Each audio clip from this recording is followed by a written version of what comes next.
God damn, it is so goddamn bright through my window. It was impossible not to notice. We love the moon. We love the moon here at Saladware Incorporated. If anything ever happened to the moon, we would kill whoever was responsible for it.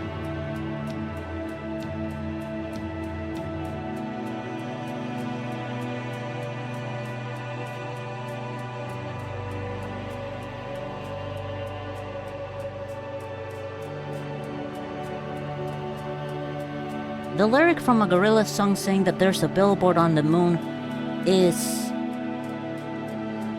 kind of stuck in my brain whenever I look at the moon.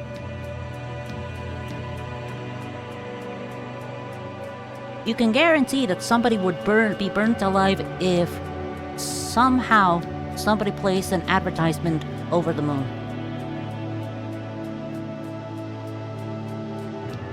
I would kiss the moon.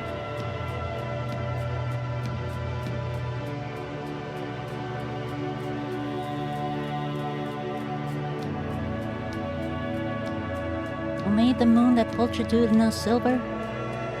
The moon herself, buddy. That's her own magnificence.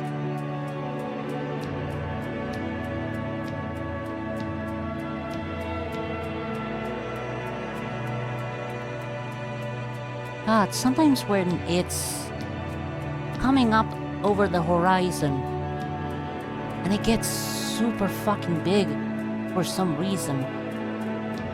It is so much bigger than it normally is.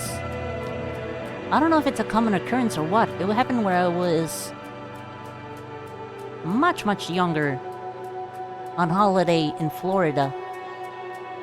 But when it was coming up from the horizon, it was massive.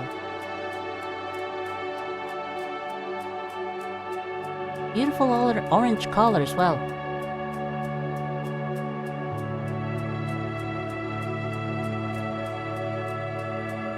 I wouldn't be surprised if I shed a tear that day.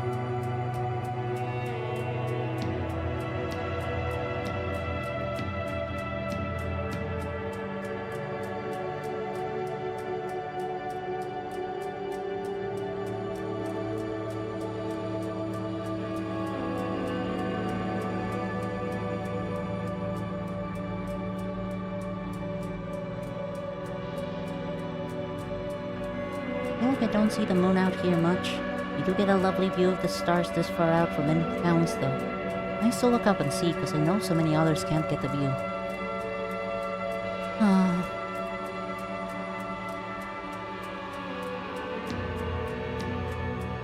I just remembered something.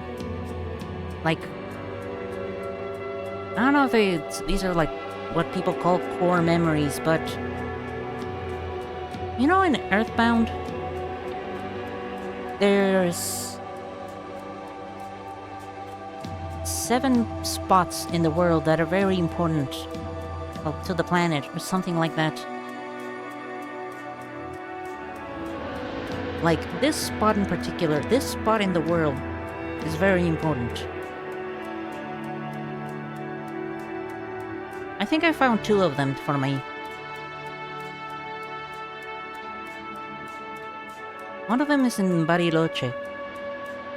It's 7th century. Yes, those. One of them is off in Bariloche in a not super noticeable path down towards a lake. It's like you can see it on the large stone shore there, and you cannot see the rest of the shore from the left or the right. It is at a point very much into the lake. And you see the lake. And you see the large hills in the horizon, and the multiple trees, and some random smaller islands inside of the lake. And you get the wind blowing from left to right. It's chilly, but there's spots to avoid all the wind, and it's just perfect. small red succulents grow over there. A long time ago, one of the volcanoes, I think in Chile, entered activity, and a lot of volcanic ash spread from there. From way over in the south of the continent, all the way up into Buenos Aires. Not super much, but you could see that there was a small amount of ash on top of cars and other structures. You could definitely tell it was ash. Went like halfway up the southern part of the continent. That's how much ash that volcano was spewing. Bariloche took a serious hit because Bariloche is a tourism city. And with all the ash in the air, no plane was safe to fly. I think no plane was safe to fly in the entirety of Argentina at that point. It was nuts. The one industry that did get better because of that ash was the agricultural industry. Because volcanic ash is apparently really good for the plants. No idea how or why, but wow. I don't remember if it was strawberries or raspberries. They were super happy about it. I bet that to this day you can still find like small pockets of volcanic ash around in places. Corners that are not easy to sweep away by the wind. That one spot by the lake has some of that. That spot by the lake has those succulents growing from it. It's a magnificent replacement for dirt.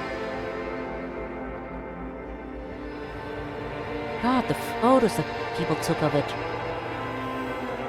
Entire, like, bodies of water were covered in a layer of volcanic ash. I remember one time, it felt like my sister got lost while we were hiking around. None of us could find her. Not me, not my mom, not my dad. So I went separately to, like, cover more ground. Going through smaller or more less seen paths, trying to find her. Ash was everywhere. I couldn't stop noticing it. I ended up getting, like, both my trousers and my sweaters covered in it. I did find my sister. She was just sitting alone for a while to unwind.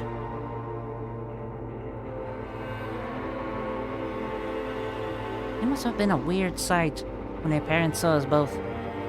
I was probably in the verge of crying. My sister was tired. Both of us, our clothes super stained in ash. I didn't talk much during the car ride. We stopped for lunch for burgers and hot dogs. The mood definitely lightened up. We all ended up having a laugh. It was nice.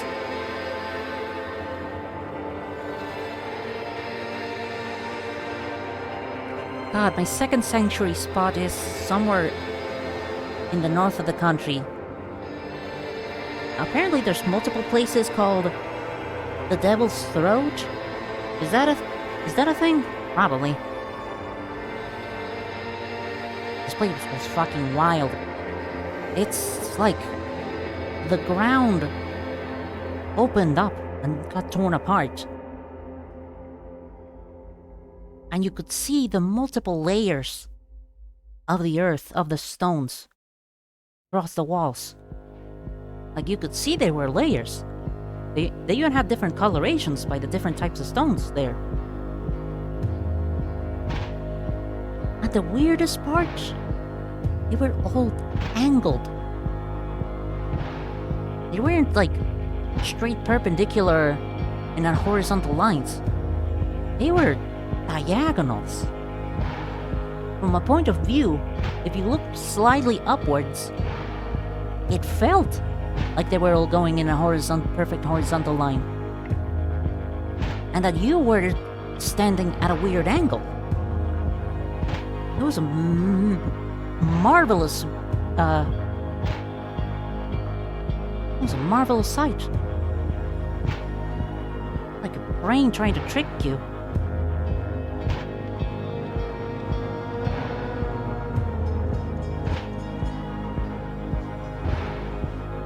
I don't know why I climbed it up to that spot alone. I don't know, I guess my parents were just tired. Other people were already coming down from it.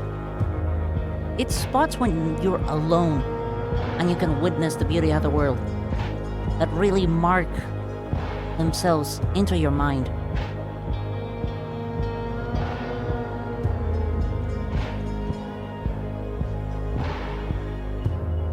I haven't gone on many holidays lately, you know, that's money stuff.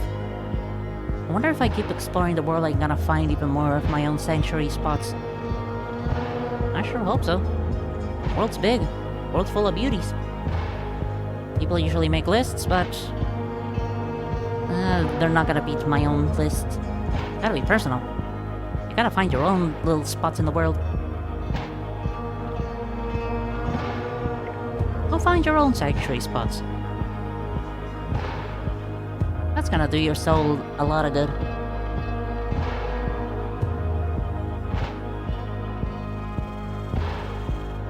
God damn, do I get introspective sometimes.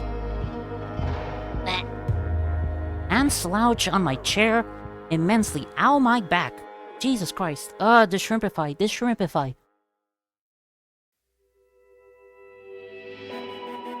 Well, that's what I get for looking at the moon too long. I get emotional.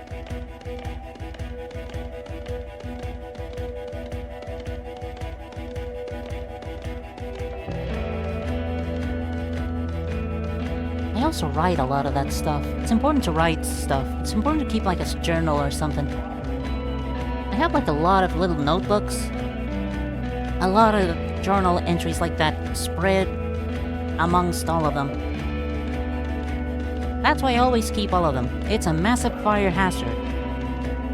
But I'm not gonna let go of my thoughts. They're important. Something, a note that I exist to the rest of the world, something, deep like that. Meow, meow, meow, etc., etc.